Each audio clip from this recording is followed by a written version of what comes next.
Hello, everyone.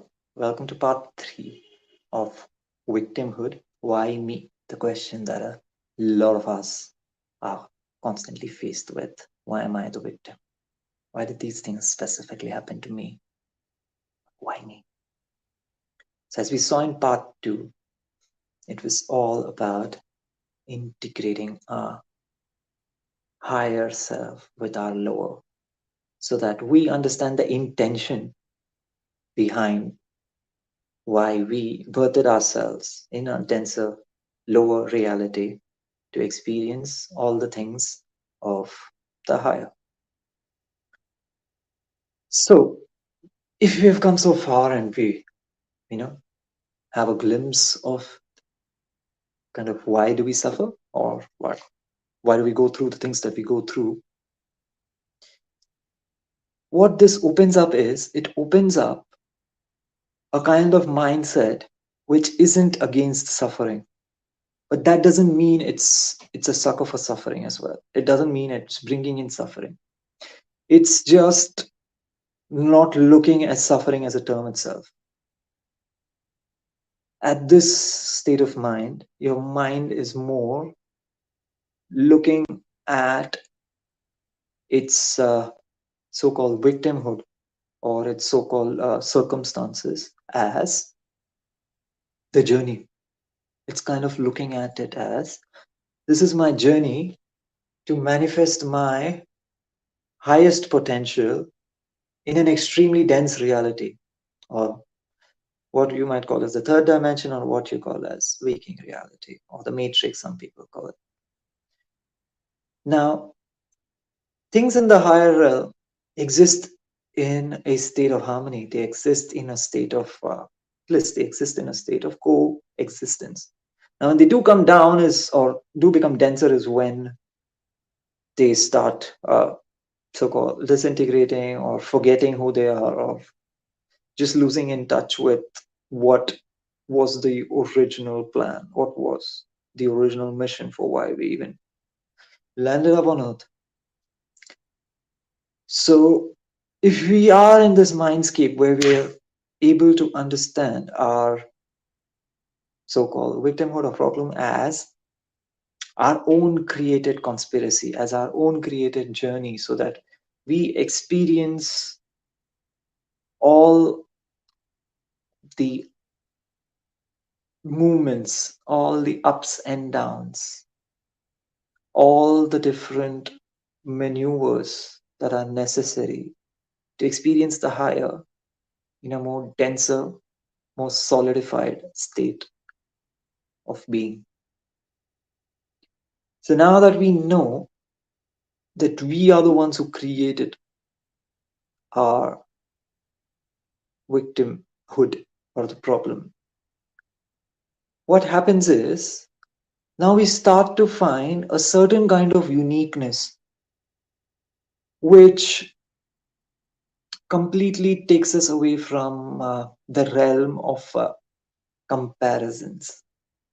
Because once you start to get aware that you are the one who created this story for yourself, you are the one who wrote the script, your higher self is the one who wrote the script for how you are to go about integrating your higher into the lower and then bringing the lower back to the higher.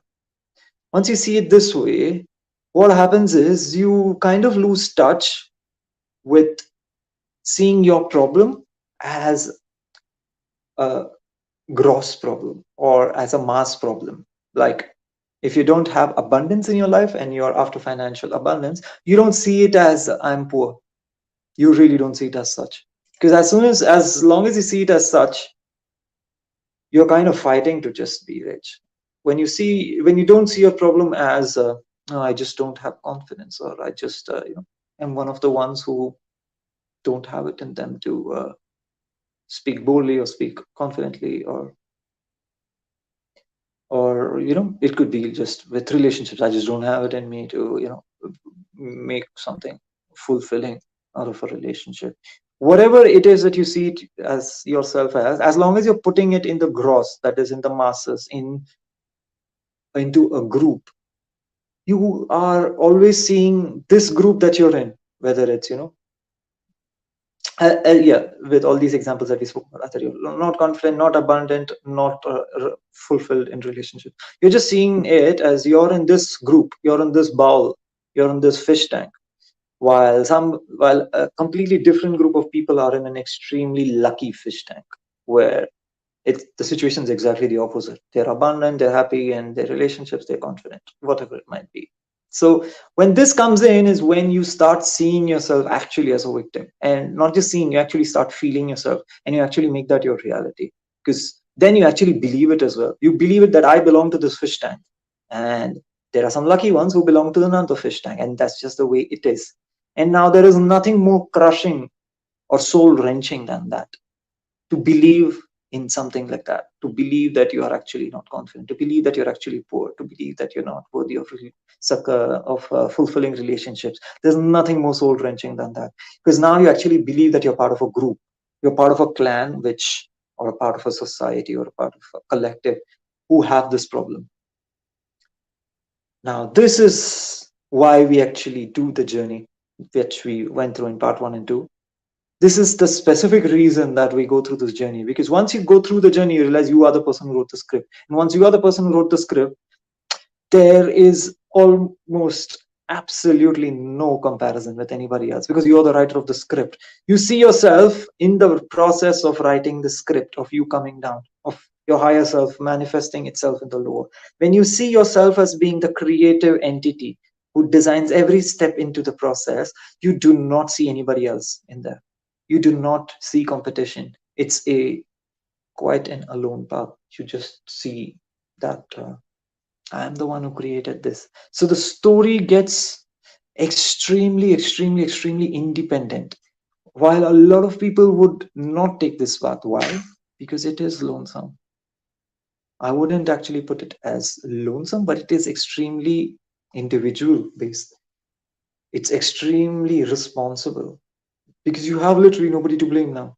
You're the one who made it. So you're the one who's responsible for, if shit goes wrong, you're the one who's responsible. There's just nobody else to blame. So now what happens is you find yourself in a space of extreme responsibility. You find yourself in a place of having the responsibility for navigating your own life, having the responsibility for sculpting your own life, having the responsibility for shaping your own life. And now you also have the ability and the chance of having the ability to, I'm repeating ability too many times, but yeah, having, yeah, having the ability to be able to manifest things the way that you want. Are you seeing how this is completely different from being in a gross problem? Now you have a problem which is very unique, whose solution is also going to be unique, because you are the one writing it. Now, the more and more you tap into your higher self, you're going to see your higher self writing your own script in the denser realities. In the reality, you find yourself in the waking state. You see that your higher self is the one writing it. There's no governments writing it. There's no society writing it. There's no external entity dictating your fate. And the first thing you're going to feel is not liberation and not glory and not beautiful things. The first thing you'll just feel probably is that I have nobody to blame. Now I just don't have a government to blame. Now I just don't have the external entity to blame. Now I just don't have rich people to blame for me being poor. Now I just do not have somebody else to blame. That's going to be the first like knock on your face, is that you just don't have anybody to blame. If you can like hold through this process, if you can hold on and continue and like not deter and spoil all the good work that you've done till now, the light will slowly open up. It'll slowly start to show the potential this holds, because the potential is immense. The potential is completely unfathomable. And on this note, I would like to stop, because it'll be good to do it in the fourth installment. Okay. Bye.